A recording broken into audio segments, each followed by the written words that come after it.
stiltedness of so much documentary television and speaking to the viewer in simple colloquial English. There is a whole world separating the glitz of the television studios from everyday life.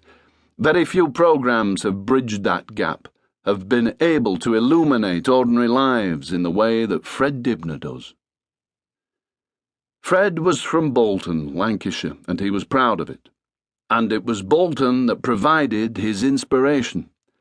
Growing up there in the 1940s and 1950s, he fell in love with the decaying industrial landscape around him, and he developed the interests that were to stay with him for the rest of his life: steeplejacking and steam engines. He saw beauty in the mills and the chimneys and the engine houses, and especially in the great steam engines inside them. It was in these early years that Fred first became interested in climbing chimneys. Steeplejacking wasn't his first job. Fred served his apprenticeship as a joiner, although all the time, despite parental disapproval, he pursued his goal of becoming a steeplejack.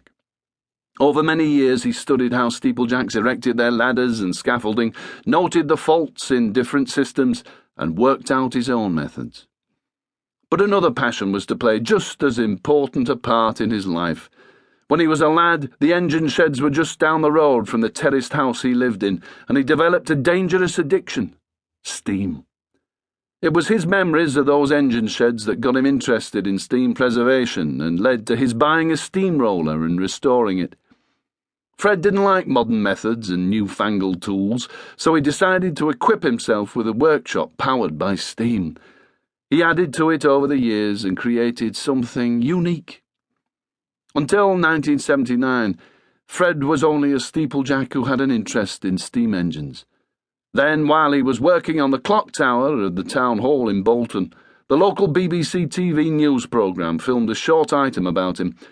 Following this, Fred was approached by television producer Don Howarth with a view to making a half-hour film for the series about people with unusual occupations. After several months of filming, the finished article was an hour-long documentary, Fred Dibnah, Steeplejack, which won a BAFTA award. From that time on, Fred has rarely been away from our screens.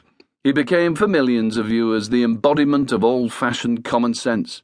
Straight-talking and frank-speaking, Fred always gave you what it said on the tin, and his forthright views on anything and everything turned him into something of a folk hero.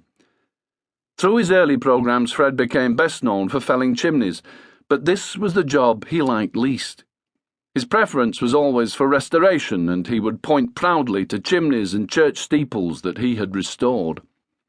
When he turned to presenting, his blunt, no-nonsense style and the direct, colloquial English he used made a welcome change from the majority of television presenters.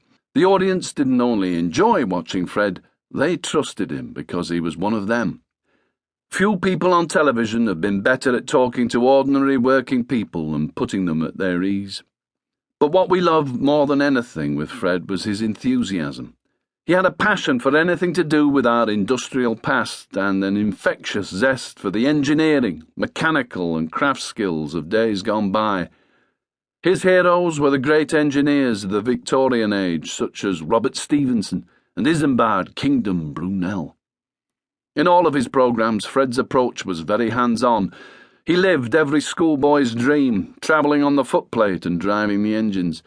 But there was always a sense of sadness alongside the passion.